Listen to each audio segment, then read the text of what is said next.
So over this week, we have explored many verticals of social media. So even today in this session, in this event itself, in this hub itself, we had sessions on social media and music. We had sessions on social media and travel. And now we have a different take on the whole session. Now we're going to talk about social Bollywood. So it's where Hollywood meets Bollywood. So let's know more about this session. And for that, let me introduce you to the panelists. We have Pooja Kohli, producer, director, and managing director of Film Caravan. I invite Ms. Pooja Kohli.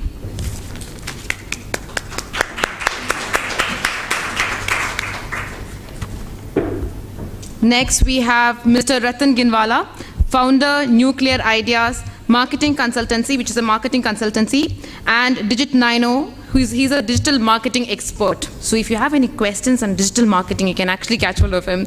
And next, we have Ms. Malini, who is the founder and blogger-in-chief of MissMalini.com. Welcome, Ms. Malini.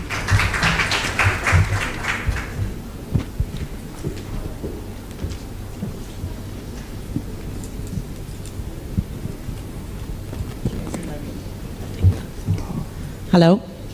Hi, everyone, and thank you so much for coming here today. Apologies for the delay. I guess we can blame everything on the rain, which is gone, so Mumbai traffic now. It's our pleasure to have with us two esteemed panelists who have been a part of what you've been discussing here at the Social Media Week very integrally for the last 10 years. Both of them have a little bit to do with music, which is surprising, and I want to see where that thread came to social so quickly. Maybe music has, fast-moving wings in social. Miss Malini, as you might all know, she was a DJ on radio, a co-host on television, and now is the founder and blogger-in-chief for Miss Malini. I get all my news from her, by the way. She started off and became a main face for people outside who didn't know anything about traditional forms of entertainment here. And today she's come full circle back with her show on TLC, Miss Malini's World. So it's an amazing journey, as I see, going back to traditional after having the stint in social, which is, the highlight of everything that we know. Thank you for coming here today and being with us. Thank you. And Ratan here again, amazing DJ, which is missing in his bio, so you should know. Has all the best songs on his pod list. But he started two agencies and was very early in 2010, I think you started Digit9, right?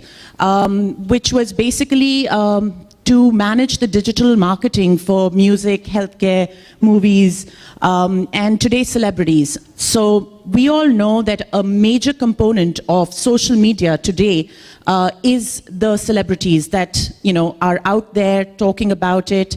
We get the news firsthand, how much of it is true versus put together by very smart teams that get them the visibility. But also it's become a business. And I would love to hear how the two of you started down this path of social media, which I'm sure wasn't even like a mainstream term then. It was more like who's on Twitter and who's on Who Say. And how you've seen it evolve over the last, I'd say, at least 10 years, right? So let's go. Okay, so I'm going to show my age now, but hi, I'm Miss Malini, and when I started out, I didn't even have a cell phone. I had an alphanumeric pager, and it was not connected to any part of the net. I think what I noticed is I was part of the first dot-com bubble, which exploded because I worked at MTV India online, and we had a website, but there was no such thing as social media as such. And very quickly in that year, in 2003, a ton of websites shut down. We literally came to the office and there was like a padlock on the door and said, everybody, sorry, you have no jobs left. And a few of us were marched into the main MTV office and put on laptops. And the one missing link really was that there was no social media. So everyone had these islands that they existed on, and they had these fabulous things happening on their islands, but nobody knew where they were or what they did. And now, because of social media, everyone in this room is a content curator. You curate content for your set of friends, and whether or not you like to admit it, you choose things that make you look cool. That's what you share on your Facebook and your Twitter. So you're curators of cool for your own crowd. And I think I've seen that evolution happen to a degree where now it's become also a business, as you've seen. And I still err on the side of let's have fun with it and not try to take it so seriously. And that's the one thing I've seen is that there are still a lot of brands that still approach social media with this old school thing of, it must be worded this way or it must bring out that brand ethos. But you have to be a human at the end of the day on social media. Ironically enough, we're using social media to feel more human and connect and be cool and make friends. And I think that's really what's happened, and that's the evolution that's happened. It's gone into this very interesting space. And there's a lot happening now. And I think that finally after, I started my blog in 2008 when people didn't understand the value of digital. And now I'm sitting here on stage and as an expert of sorts, because I think people really value it and understand what it can do. And I know Ratan can share a lot more on that. Thank you, Ms. Malini. Thanks, Pooja. About 6 years back, I remember sitting in front of a producer, a film producer, discussing marketing budgets for television. And he went through the entire channel list and he said, there's something missing in this plan. And I was quite thorough and I said, I'm pretty sure nothing's missing. He's like, no, there's this new channel out called YouTube. You haven't put the 30-second rate for that in your plan. And I'm thinking for a second, all right, you know what, sign off on this plan and I'll throw YouTube in as a value add. From there on, the journey has only been upward. People have started asking for, at that time, YouTube and Orkut, and today Facebook, Twitter, Google+. From throwing it in as a value add to television or to other forms of marketing communication, to now having its own budget and its own stand in various people who want to advertise. Yes, the growth has been hand in glove with digital spends, which the Yahoos and the Googles kind of dictated over the years. But today, a Facebook is typed in more into a browser than google.com. When people actually open their browser, they first type in facebook.com more than Google. So you can see that shift that's gone, and everybody wants to operate in a particular ecosystem, whether it's Facebook, so whether it's Twitter. So the first thing, they want to have the internet experience via these social mediums. And hence, that's why it's been of such great sought after by marketers, sought after by anybody who wants to reach out, whether they're celebrities, whether they're movie producers, anybody who's got something to show, something to communicate, is become an essential part of the communication mix. Tell us a little bit, since we're talking about films and you've pretty much worked on about 174 films, right?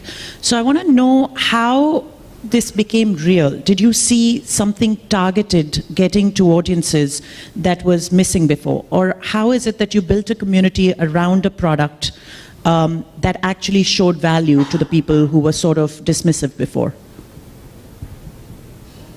When we first started advertising digitally, to be honest, my company, we took on the Yahoo concessionership, if you may.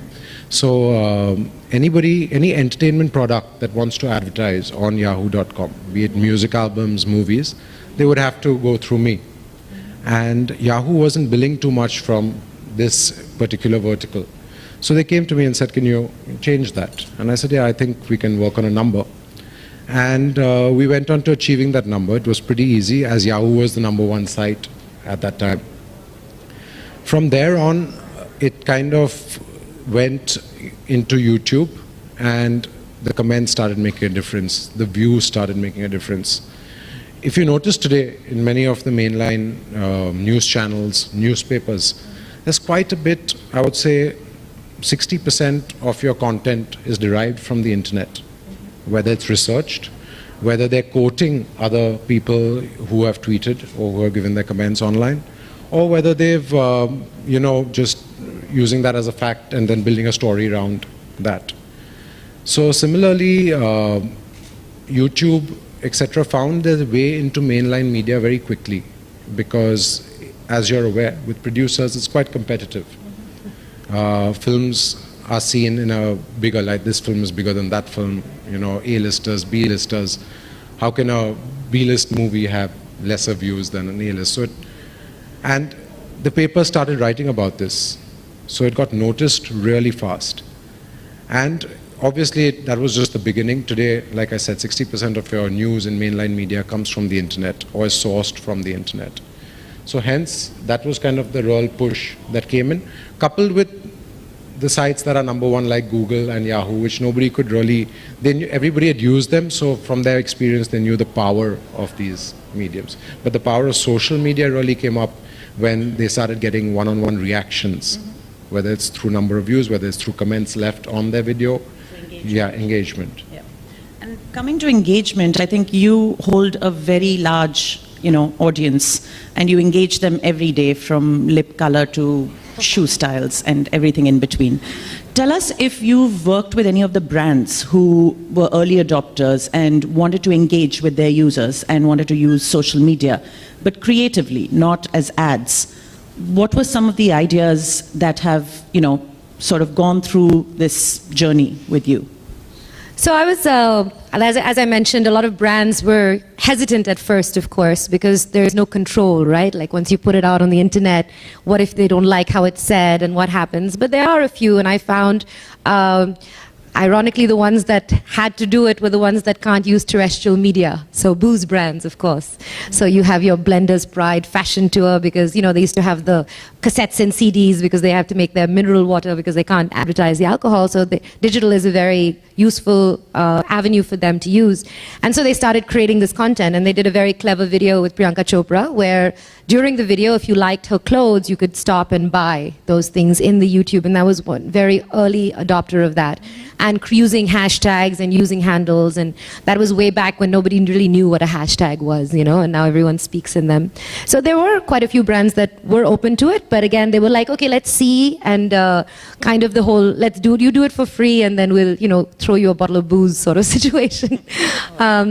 But I think now they've understood that it's a real business and that it's possible. And I've seen, actually a really great international example is a lot of brands, I think in India, still make this mistake that they try to live sort of in a cocoon, in their own egg, that it's just bas hum hai aur koi nahi. And internationally what they do is they do it very cleverly. So there's a great example of Kit Kat and Oreo. So they both have Twitter handles, and one fan tweeted saying, it just shows how addicted I am to chocolate because I follow both Kit Kat and Oreo.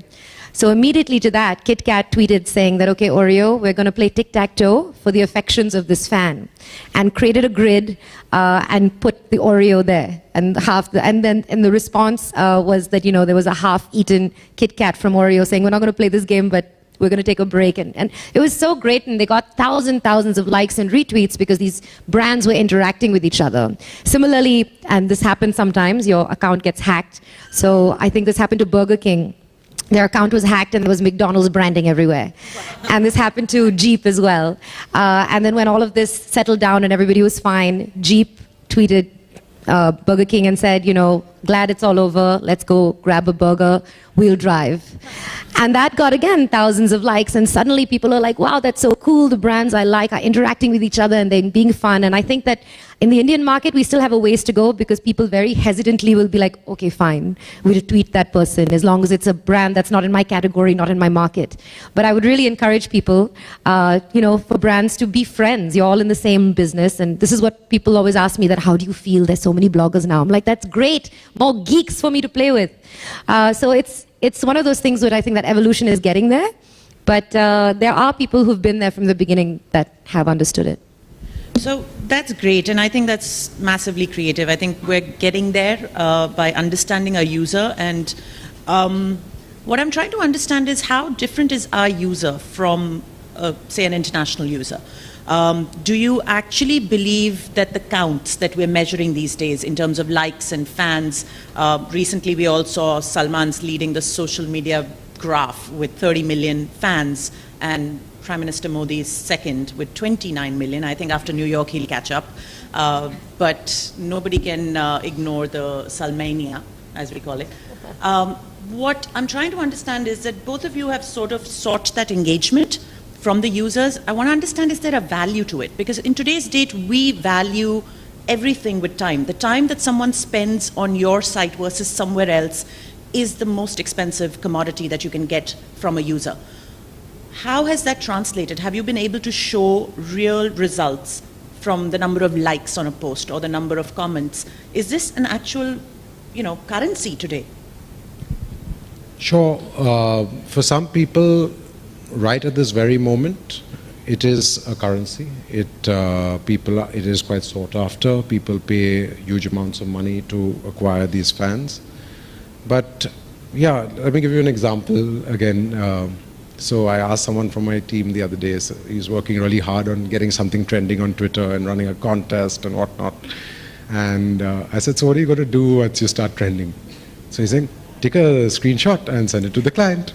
I said, well, your work really begins when you start trending. So it's not always about that number. And it's not always about how many likes you have on that page or how that you're on a trending list. It's what you do with that. So with those fans, it's how you're keeping them engaged. Are you taking the names individually? Is Salman talking to a bunch of them, taking their names individually, interacting with them? Or is, like from when you're trending, you're supposed to, when someone clicks on that trend, all they'll get is the contest questions and the answers rather than the real topic that you want to put inside and highlight, which is where your work really starts. So it's what you do with that power. The power is there for anybody, any one of you to use, and it's very easy. Any individual who has half a brain can sit down and do what I do. But it's how you use that. It's how you marry it to your communication, whether it's a trending topic that is not yours also. There are lots of people individuals, brands, who take topics that are out there. They make fun of them, they laugh at themselves when they're hacked. They'll have an opinion on Mr. Modi's visit to the United States. They'll use social media like it's supposed to be used. So essentially, yes, while it is a currency because they don't want to be speaking to nobody, so there is an effort made to accumulate those fans. But that is, I feel, hygienic these days. It's pretty much a done thing. It's what you do. Your idea has pretty much become the hero today because everybody's got a fan page. Everybody's got likes on it. Everybody's got millions of likes on it.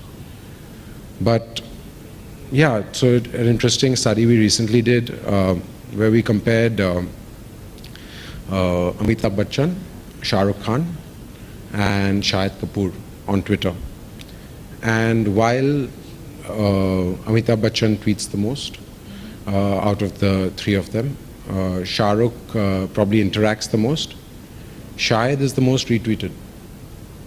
So, I was wondering, he's the most retweeted, male celebrity. We were doing a little study for something else to show a brand, but yeah. That just shows how each one is using their mediums. Obviously, Shah is putting out content that everybody loves or his fans love. That's why he's getting most retweets. Probably Shah Rukh has got so many followers and more than Shahid and so popular almost on Mr. Bachchan's heels because he's talking to each one of those fans and giving them what they want. Mr. Bachchan is probably just the number of tweets he's putting out every day. They want information because he is a legend. When he's legend, people want to know more and more about your life. So he's giving his fans exactly what they want. So he's marrying his core communication, his core marketing strategy to social media, which is key. So likes, fans, etc., yeah, do play a part. But yeah, it's what you do with it. Perfect. I think since we're on the topic of celebrities and access to celebrities and how they're sort of today a tweet away from us, it means a lot if somebody, replies to you personally. It's just like olden days you used to wait for those autographed postcards to come to your mail. I don't know what I'm talking about. I never waited for them. But I think in terms of content, you have a very different kind of content. You're not really giving a voice to the celebrities, but you're actually highlighting what we should know. And you choose and curate that content. What are some of the trends that you've seen in social media that get picked the most or get commented? I mean, you do contests, you do fashion, you do everything. And do the celebrities actually have a role to play? I mean, all the shots outside Olive, right? What's their take at that? So I think more and more celebrities do have a large role to play. Just coming back to your earlier thing about why Salman Khan has more fans than Mr. Modi is because more people love Bollywood than politics. I mean, Exactly. I think. Bollywood than everything. Than everything, it's true. I think so. The kind of content we create is a mix of Bollywood fashion and lifestyle because I started this as a hobby, and these are all the things that I love, and it was sort of my world, and I started curating content that I think is interesting. So it could be who's the girl in How I Met Your Mother because I wanted to know that, or something that happened here locally, and while a lot of media agencies in the entertainment business are in that paparazzi mode where they are looking for the, I said cleavage shot, and doing that, I think that the kind of content we try to create is a little uplifting and fun, and I really believe that whatever we create is sort of an extension to what people love Bollywood for. They love that 3 hours of escape and that magic and emotion and the drama and all of that. And the reason they love these celebrities so much is because they give them and afford them this escape in their lives. So they want to know everything about them. They want to know who they're dating, what they're doing. And I think celebrities are becoming much more savvy. We were discussing earlier about how our celebrities losing that allure because they're no longer private. Like, everyone thinks Rekha is so mysterious, but if she was on Twitter, would she still be as mysterious? But if you look at the example of Salman Khan, Bhai still acts like Bhai. He tweets like that, So I think that just makes him even more endearing, and that means that I can tweet Bhai and he might say something crazy back to me, but he'll do it in his own personality. And I think more and more, even though it's ironic, technology is the one place we find to be more emotional and be more ourselves, which, for example, if anyone has been recently flirting on SMS or Twitter or WhatsApp, is why it's much easier to express yourself because you're doing it in the security of this digital world. And that's exactly what people are looking for in that space. We're trying to find our emotional connect again, as much as we're trying to understand the business of it. And I think that, at least in our case, a lot of celebrities, because they're no longer afraid that we're going to try to, put a camera up their skirt, for lack of a better example, is that they play with us. They'll have fun with it. We do a lot of Google Hangouts where, we'll get people like a Sonam Kapoor, Aduna Akhtar to come and chat and live and talk to fans, and their fans will dial in and wake up at 4 in the morning and interact. And I think fans love that, and I think that, the fans are a little more evolved now. It's not just a face or a profile anymore. It's a real person on the other side, so that's what they want. And the celebrities that do well and the content that engages is where the fan doesn't feel like they just stood in line to get an autograph. They felt seen, they felt acknowledged, they felt heard. And they love that celebrity even more then. So the ones that succeed are the ones that are very loving back. So an example is, for instance, these new TV stars like a Gohar Khan, and she's on Twitter now and she's got such great, huge fan following, and everybody loves a love story. So everyone has like Team Goshal trending everywhere. So it's things that emotionally connect with people, definitely. And I think it's very important that people realize that that's really the key to it. That's the rub, that people are looking for that connection. And more than anything, they're looking to make that connection with the celebrity that they love the most. That is excellent. I heard cleavage shot, so I'm going to bring you back there. I think we can't finish this without discussing what's been running on our mind for the last 10 days. I mean, I'm going to put a nice wrapper on it and say real versus real, right? We all have an audience today. The celebrities that were sort of dependent on media to be heard, to be, reached through, no longer are dependent and have a stage sometimes bigger than these publications, and so believe that they can speak out, like we've heard this little conversation. I want to hear whether you're on Team Deepika or Team TOI, because, they're both doing what they believe is right. I'd like to take a break at this point. No, so social media, celebrities on Twitter, celebrities on Facebook, whichever, Instagram, whatever they choose to use, 100%, like Ms. Malini said, need to be an extension of themselves. So who better than Salman Khan? If you're Salman Khan, you talk like him, you act like him, you tweet like him. And this is my advice to each and every one of you all, or each and every client that I meet. Like, don't try to be someone you're not using this medium. Don't try and be that page 3 celebrity. Don't just show the good stuff. Live your life normally through social media. Similarly, coming back to this case, which I think even Deepika was doing pretty well in terms of how her portrayal of her Twitter handle or her Facebook pages or what. It's exactly like the communication that her movies, etc., are putting out, or the cover of a magazine that she's doing, or an interview where she's appeared, or at some pastry party where she's been seen. Yes, for Times to highlight that, I mean, they could have done that to anybody. And it is very real in the sense she wears these clothes and she goes out to parties and she acts in movies wearing these clothes. And yeah, so maybe at home she doesn't wear these clothes. But the fact is they're commenting on something that she's doing in a public place. And that's what every celebrity must understand, that once you reach that celebrity status, the minute you step out of your house or the security of your close friends, and when you're working, you belong, you are the product. So anything you say, do, wear, will be spoken about. And to turn to a media and say that, why are you highlighting this? Yeah, there could be various reasons. Readership, the journalist having a personal vendetta against Deepika because she didn't give the last interview. I mean, yes, it could be anything. But the fact is, it has a right to be reported, because that's what Times of India's promises, and they will go on with that. Subject is very... Subject could be anything. I mean, as long as it's in the public eye, and Times has the right to report that, and they've got proof behind that. They won't just report anything. So, Ample proof. Very interesting. Okay. So I agree that when a celebrity is out in the public, eye, that they're fair game. I mean, I'm in that business, so I'd be a hypocrite if I didn't agree with that.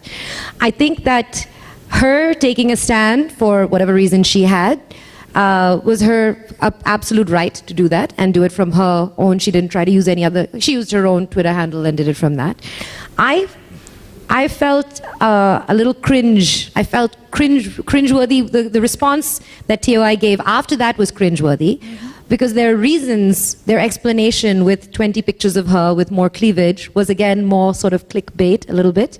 And, saying things like, well, someone who modeled for a alcohol brand, calendar girl, it felt like, well, does that make it okay? If she hadn't modeled for a calendar, then you wouldn't be able to say that. So I find that was a bit disturbing. But at the end of the day, if you zoom out and you can laugh at yourself, then the thing that you should really be watching is the AIB spoof on it. I don't know if you've seen this, but All India Bakchod has done an absolutely brilliant sketch on the sort of the whole controversy. And it's brilliant, and that reminds us to laugh at ourselves. And have a little more fun with it, because we are at the end of the day in the business of entertainment. I think that there is a little moral responsibility, especially in a country like India, where there are unfortunately still a lot of repressed, ignorant people who use this opportunity and will just drool over those pictures and use that maybe as some warped excuse to tease or rape and do things like that. So I think that's where we have to be a bit careful as, a national newspaper to set the right example. Perfect. And I think since we've sort of discussed a little bit about the celebrities, I want to gear back towards Bollywood and look at some of the content that's going out. I mean, one of your clients, Abhay Deol, released his film 1 by 2 on Facebook, and now we have like about 40 films that you can see on the social media platform, which was not made for that. It was made for engagement, but people have realized that these fans, these likes can be translated into a P&L, a legitimate one where you can use the celebrities to actually drive traffic to now purchase, buy, actually engage in monetary terms, not just in a like, not just in a comment. And that is the next step that we see coming very, very quickly, right with Beyonce's video, which got way more likes on Facebook than on YouTube. And that was a game changer in my mind, with original programming being put on a social network that will not be available anywhere else. You've been working with original programming, and I'd love to hear how you see these social networks, outside of the advertising and sort of the branding revenue, how they can actually generate revenue from content that can be published here. So let's start with another very common question most of my clients have. So many fans. So all these guys are going to buy my ticket? So coming from that is where we've obviously made various people understand conversion rates and things like that. But yeah, on the very crux of it, if someone is using social media intelligently, like Abhay Deol, and he's making a movie, and he feels that Abhay's journey has been a little different in that sense. While he's a member of the Deol family, he's done his own kind of films, and even his fans and his followers are those little different who've appreciated him for what he's done, rather than just being a member of that family. It's quite common in Bollywood. So given that he was making a different film, his choice in films is different, he's making something different, turning producer. So everything was in his hands, and he understood the power of social media because his fans are very real. We've never really gone out and advertised or done that, or he's never really gone out to over-tweet and share his life extra. When he feels strongly about something, he voices it because he knows that his fans want to listen to something intelligent he has to say, not what he's wearing. But so when he made this movie, he felt that, I've been having conversations throughout the promotional time of this movie, even before that, with these same set of fans. And why don't I give them a chance firsthand to watch my movie?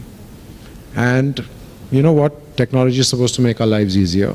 So why expect them to go buy the tickets, etc.? You know what? We'll give it a shot and we'll release it here. So yeah, bringing that entire circle complete, right from starting talking about the movie to promoting the movie to now even watching the movie right there in one platform on one page, has really been a game changer. Yes, the amount that is recovered from these places in India is still very nascent. But yeah, I believe abroad, and you work a lot in that, so you know the numbers better than me in terms of how people will and how much people will pay to watch a movie online on a day and date release or whatever, however you all are propagating 1 month later also, how much people are willing to pay, and they're watching it off their laptops and their iPads and stuff like that, but they're still paying almost the ticket price. So yeah, I mean, it does definitely make sense. I encourage that to most people, especially people who know what their following is and who know where the conversions and the numbers are going to come from. And yeah, I encourage that a great deal, and the game is changing. It's soon going to be that right now it's a new idea, it's going to be hygienic very soon. Have you delved anywhere into original content any soon, apart from your wonderful show where you're going back to traditional? Is that also going to be available online? It already is. Clearly my social media strategy is not working on you. No? So no, it is already online. I think that everybody is so used to that now. They watch their favorite shows and things. Everyone, a lot of you illegally download shows. Don't even try to deny it. But I think everybody loves to watch things on YouTube, and it makes sense. And I think it's just that there is so much available, and everyone now wants everything and they want it right now. So you need to be ahead of the game and make that available. And while you might feel that, okay, well, how am I going to get, what's my return on investment and all of that, I think that the bigger exposure you have and the more you are reaching out to an audience that's getting something out of you right away, quickly, exactly what they want, then you're the leader, because your currency then is a combination of numbers of people and clout. When you were talking earlier about who has influence, it's actually a tool you can use to measure your social media influence. If you go to KLOUT, it can tell you what your clout number is, and it sort of aggregates all of your different social media. And it's not the only one. There are others like Peer Index and things you can use as well. But it tells you, so for instance, like a Priyanka Chopra probably has an 82 clout, and Amitabh Bachchan has a 95 or 97 clout. And Obama, I think, is 99. So it tells you how impactful your social media is. Perfect. And I think I just want to highlight where YouTube was the first and probably only platform that we knew of for content, while the others were more, conversations and sharing. YouTube was very early, and I think it gave us some wonderful new talent, which started with, Bieber over there. I see a wonderful actress here who's created her own channel, and, she puts these lovely, dance routines and has followerships. So you're now enabling, social media gave you the opportunity to create your own stage for everyone, not just celebrities. And if you can put meaningful content there, you're going to get, the reward for it. To answer your question, we started 2 years ago when iTunes launched here. There was barely, any hope for video consumption over the internet with, poor streaming and everything. And we've seen more than 1,500% increase in sales on digital platforms. And, we're looking at $100,000 worth of return on a one-time fixed cost to make a content available. So a lot of studios today are coming to us and saying, the film is releasing in 2 places. How can we go out to the rest of the world? You can geo-block, you can secure. And to answer your question about piracy, today if you can make the content available at a real price, which is a genuinely affordable price for digital streaming, I think there are a lot of people who have a conscience who will say, no, I choose to watch this because it is available. Piracy happens today because the content is not available anywhere. So I think with that, we know that there is hope. There is definitely, AIB's created that entire audience, created a brand. I'm waiting for their TV show next. But I think, there's talent, there's information, like Ratan said, be original, be creative, be yourself, be your own brand. And really, you can drive attention to whatever you want. One more thing I wanted to understand is, in the US, you have these rate cards, where, does that happen here, just out of curiosity? Rate cards for? For getting, There's all kinds of rate cards. No, just to be tweeted or be talked So there was this company called Sponsored Tweets, which existed abroad. They, I think, a long time ago, UTV, New Digital, which is the digital arm, brought them and became the India arm. Abroad, they had, I think, Kim Kardashian and a bunch of celebs on that. Yeah, Oprah and stuff. And even over here, what happened is the minute UTV put up their site with all the Indian celebrities who they had tied up with, there was ruckus caused because obviously the haters are very, because as much as we worship them, we have a whole bunch of social media haters who put it up straight up saying, this guy for sale for so much and so for sale for so much, and he can say whatever you want and stuff like that. So it does exist. It's a very existent system. Brands pay a lot of money to have celebrities tweet what they want depending on their follower and how big they are, but not officially. So there's no official rate card. Okay. There is that anonymous rate card that does exist. Good to know. I mean, I think it's just how the economics of this works. I mean, I don't think we should be shy about it. In a lot of ways, this is probably, a medium. You've created yourself to reach the right people. And if you align with that, then why not reach your target followers? So there are a lot of things that India is a different animal compared to the rest of the world. So we will do things on our basis. Yes, we will watch the movies online and pay for them as well. But our technology needs to support that. Our internet speeds, etc., need to be up to the mark. The movie glitches 3 times. Yeah, you are going to switch it off and download it. So similarly, even in this case, there's nothing wrong with sponsored tweets. It's just that there's a company in the US and they've got a website and it's a very organized. Yeah, in India it's unorganized like everything else that is organized in the US. I think it's also the medium. People probably felt like, oh, but I thought this is where they could be themselves and they're going to be my friend and they're so busy tweeting about a brand. But I think, as you said, very slowly it'll be hygiene as well, that people know that, they'll pose in a magazine with a particular product. So what's the big deal if they do it on social media? Absolutely. What are your next thoughts? Where do you think this is going? Do you think this is going to burst with Elo coming around, the Facebook hater new site? Or where do you think? Do you think this is here to stay, but it might take different turns? Well, I know I probably sound crazy, but I genuinely think, and I actually met an astrophysicist who agrees with me, that in the next 20 years, some intelligent alien life is going to show up and change everything about our lives and social media and the Miss Universe contest forever. But I think it's going to be really interesting. And I think what was 8-10 years ago, there was no such thing. There was no Facebook. There was none of those things. So there'll be a whole new beast. There'll be a new animal. And we're already, we keep watching these movies, sci-fi movies where we're Robocop and droids. Hello, you already are. You're attached to some device constantly.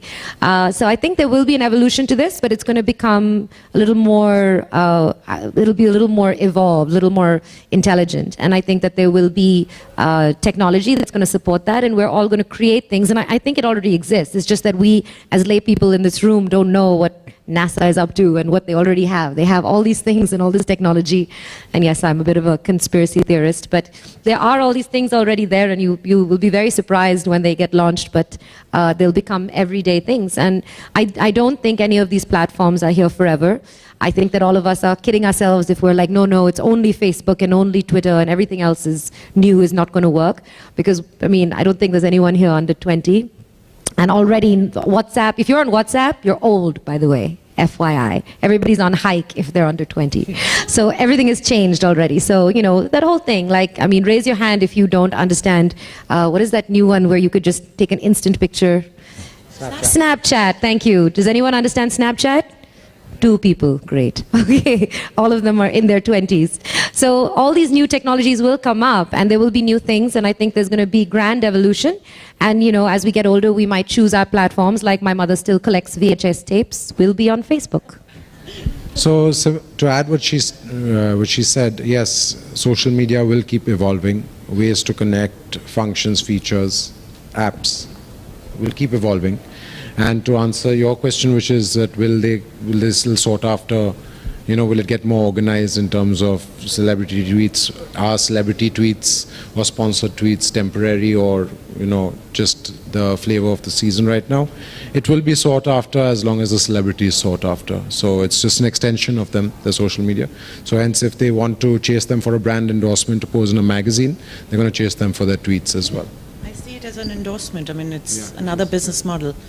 Should we open it for questions? I don't want to run over. I know all of you are probably on some or many social medias. Anything that you want to ask, you want to talk about? Go ahead. Oh, okay. I see a lovely musician here as well who's created his YouTube thing. Hi, Malini, you might not have remembered me, but when you were with Radio 1 in Bombay, you were an RJ at that point of time. I was the marketing guy in Pune. Oh my God, hi. Yeah. So we never met, but we were marked on the same programming emails and stuff. But I was, with Radio 1 Pune for a short stint. So I never visited the Bombay office to meet the programming team. So that was like 5-6 years ago. Now, what my question is, you going out on your own and doing this blogging business after moving on from Radio 1 to Channel V, then, you know, because I know you were heading the digital content part of Channel V. So was it like pure business kind of a thought process, or you started reading the analytics of your blog and you sense some kind of a business revenue being flown into on an organic basis, because Google AdWords and all these things would be coming in. So was it pure passion kind of a decision, or business related stuff that you know you would survive in the market by being just on your own on a blogging platform? So, well, hi, it's so great to finally meet you. Yeah. I wish that I could say that I had this genius, you know, foresight that I'm going to make money and make this business one day. Absolutely not. Yeah. I was on radio for 8 years. It's always been my first love. Yeah. And I used to write a column in Midday called Malini's Mumbai. Yeah, I know. I used to read that, The paper cut down its pages and I lost my column, and I really missed writing. And I was with a friend in Dubai on a holiday, and he's like, why don't you start a blog? And I was like, what's a blog? And he said, it's this thing you write on the internet. And I was like, who reads it? He goes, it doesn't matter, just write it and somebody read it. So I started it because I missed writing. And I used to still go to all these events and do things, and I like to write random things and sad poetry and all sorts. So I used to put everything on it. And it was just for fun because I really enjoy writing. And I was like, one day I'll write that book. And I still remember I wrote a post, and third or fourth post, and suddenly I saw like 5 comments, and I was like, wow, who are these people and how do they find me? And it was the same rush I used to feel when I would go out somewhere. I remember being at the ghetto and someone's like, oh, Malini, what do you do? And I was like, I'm a radio jockey. They're like, oh, you're that Malini. So I got that same reaction when I said, oh, I write this blog. And I met the one person in Bombay who had read my blog. And I was like, wow, you don't get out much. And it was amazing. And it was such a great feeling, you know. And that's when I realized that I was hooked. And I kept writing it. I was, that didn't pay any bills, zero, by the way. And I just enjoyed writing, so it was absolute passion. And then within the next year or so, my Harvard Business School fiance returned, worked in finance, and told me this is huge business internationally. And I was like, there's no way I'm going to make money on this. Let's just keep doing it as a hobby. And then he convinced me, and he said, no, it's a big thing, and I'll help you organize it. And I just kept doing the creative, which I still do. And he sort of took over the business end. And now it's a business, but it was absolutely 100% hobby, passion. And that's what I tell a lot of people who think that, oh, let me start a blog and I'll make lots of money. Not going to happen. You need to really have a passion for something you like to write about, write things that you would actually read yourself. Don't just do a dump. And you must write every day. It's like a discipline, because you're only as valid as your last blog or your last tweet, really. And always spell check. Yeah. In fact, in continuity with this question, do brands push a lot? Like they do pay you money and they say, "I want you to talk about this particular brand, like in a format that we want to." Like, do you agree to that just because the money is coming in? Do you say yes, no? What is the context? Well, first, let me dispel this myth. I'm not rolling in dough over here. Okay, I mean we're profitable, which I'm very happy about. It takes a lot of work. Yeah. We've taken a call that anything that's sponsored on the blog always has a yellow sponsored post sticker on it, so that you can see as the reader whether or not you want to spend time reading something that I was potentially paid to do. Having said that, I find it very interesting to create fun content for brands, and I think we do it in a nice way where we sort of demystify, even when we're tied up with Myntra now, we're doing content for them, but we're not just saying, okay, buy this Myntra product. We're saying that there's so much out there. For instance, as a girl, you say, oh, I want a pair of cute shorts. You Google that, you're going to get 1 billion sites, and you won't know what to wear it with and what's appropriate and what's trendy. So we sort of break that down and make it a little more democratic for everyone. Yeah. So we try to create fun, engaging content. So I feel like even more than a magazine ad, which is just the picture of a perfume bottle, will tell you, which other celebrities you smell like. Yeah. Which might be fun for you to know, So there are brands that are now realizing the value of that, and we do that. But I take a personal call on which brands we support. So I don't support this idea of fairness creams and changing yourself, so I'll never work with a fairness brand. I think brown is beautiful and we should love the skin that we're in. So I think that's the benefit of running your own business. I can say, no, not going to do that. So I absolutely don't go for everything that comes my way. And one day I will send you some of the emails I get for the things I need to promote. I remember you shouting on Facebook about you getting 400 emails a day. So yeah. That's right. So I think you have to be subjective, and I think that's my responsibility to my audience to not just ram everything that I get down your throat because I get paid for it. Because after a while, then you won't respect me and you won't value my opinion. In fact, as a case study, I actually consumed a content that you were actually promoting this restaurant called Social in Colaba. Oh, good. Because you posted it on your blog, I actually went there and actually experienced the place twice. Did you like it? Yeah, I liked it. Good. So that was kind of an influencer kind of a scenario happening, that you influenced me and I became a consumer. So that affected a lot because there was a session on influencer bloggers on the other room. So it was just connecting the dots out there. So anyways, cool. Good stuff on your blog. Yeah, thanks. Thank you. Yeah. I feel like we're having a conversation over here. Okay. So while I completely endorse and agree with Malini about doing things for passion and not just looking at the monetary aspect, but like you mentioned, the HBR, so the HBS returned husband. So I want to start off with that. So what do you think, looking at, what does the roadmap look like for musicians, especially in India, considering that we don't have such a culture of downloads, right? Like even 12 rupees on iTunes seems to be like, I spoke to a 20-year-old and he said, why should I download for 12 rupees when it's free on YouTube downloader, right? So he had my video, he had my YouTube, whatever, everything, and it was completely legal. And here he said, so looking at that aspect, do you think in the next 5 or 10 years, especially independent music, and my question is more towards independent music, do you think independent musicians are going to see any money? Because eventually to kind of make videos, survive, you need a cash, you have to have a cash burn figure, and before your passion burns out, literally. What do you feel about that? I mean, honestly, independent musicians, whether they're on digital or offline, have a pretty tough time over here. Are you very good? That's a very important question that you need to ask yourself, because there are artists, I don't know if you guys know about Shraddha Sharma, she's a YouTube sensation that is discovered and got signed by Universal. So I think that that's the challenge, and I'm sure Ratan can tell you more on this as well, that you need to, one, be really honest and don't ask your mom, ask some other people, am I really, really good? And then take it from there. Yeah, I'm going to send you my link and you can tell me how good. No, but my question was based on, let's assume however good you are, if can you just get help to get better from where you are at the passion stage? Sure. So no matter what you do, but I'll speak to you with reference to indie music because my brother plays a saxophone in an indie music band as well. And from what we've seen, using social media is beneficial. Will it get you money? Eventually, yes, if your content is good. There is a model on YouTube where you gain royalty the longer that your content is online. That is one way. Second way is to marry some aspect of offline, online. So whether it's your shows, your gigs, etc., doing something for your fans online or doing something that sends the crowd there. So accumulating those fans, gratifying them, and then having those fans work for you. Because that's one more thing you might have realized with the indie music thing is, have you heard that song? That's how most people will hear your music. You haven't heard that song? So in order to get them to do that, A, your music has to be good, and B, you have to give them access to it, and the easiest access is social media in that sense. So it does help you grow and become larger. To answer your question, people will never stop pirating if they can. Like, that's just human behavior. If you put it in front of them and hang it in a window and put a price tag, it's just going to pick up what's in front of you.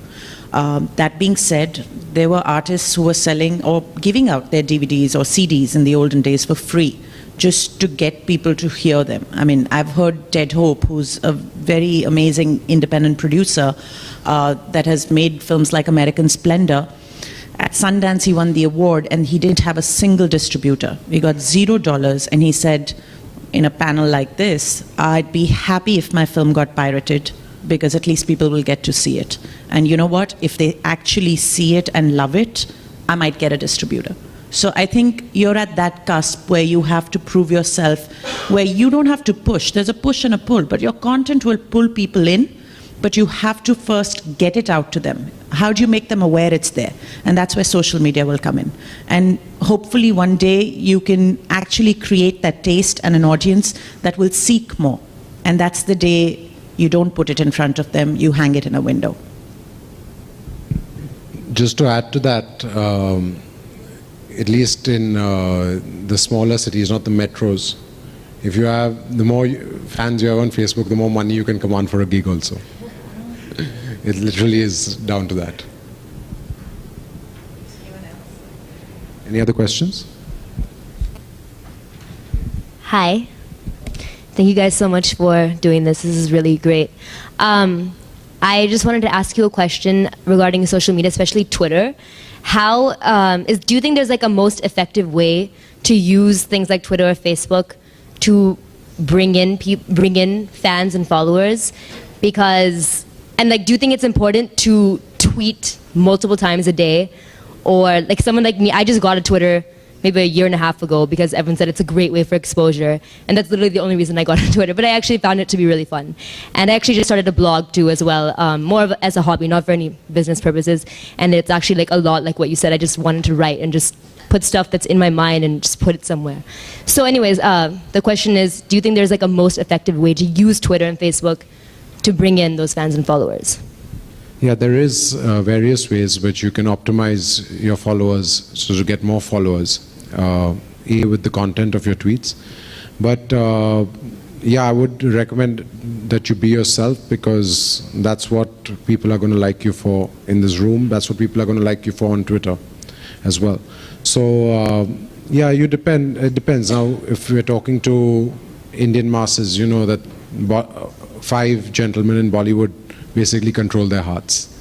So if you tweet something too positive to them, you know you'll have some of their fans coming and following you as well.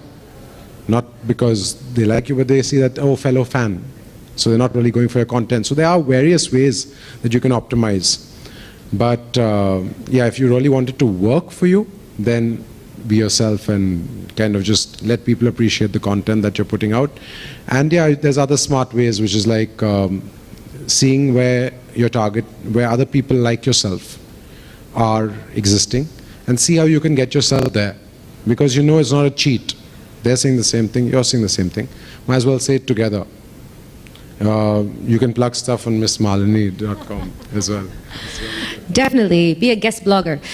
No, for example, for Twitter, I think that a lot of people don't realize that it's not just about sending information out, it's about joining a community. So I read somewhere that for every one tweet about yourself, promoting yourself, there should be 9 that talk about something else or are retweets or encourage other people. How many times you tweet is sort of up to you, as long as you're not spamming people with ridiculous things. If you are, for instance, like a BuzzFeed account or something like a HuffPo or any of those, everything they tweet is so interesting. Even if it's like 10 cats you must see, it's just, you can't stop clicking. So you should find the things you're passionate about. Like you said, you like to write. So if you'd like to write about, what do you like to write about?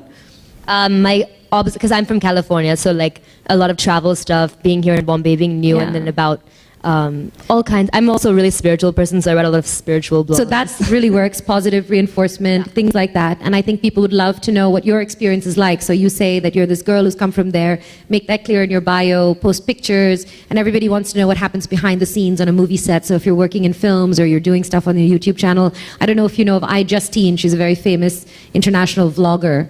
And that's what she does. She's a life caster, so she lives her life online. So creating content like that. Similarly on Facebook, each medium has a different allure. Some are more pictures, some are more content driven. So create that around you and be yourself and sort of share your life, but you have to do it in a way that's sort of 360, and you have to accept that you're going to put your life out there. And then just like Ratan was saying, you need to interact with other people, interact with influencers, with celebrities, and do fun things, maybe run a little Q&A about, offer travel advice to California. Find things, if you look at the trending topics and chime in to something that's trending, people will probably see or tweet more and follow you. And there's a lot of information out there if you look up on how to get more Twitter followers and interact. And there's a lot of reading you can do for that. But definitely write to me, we can figure something out.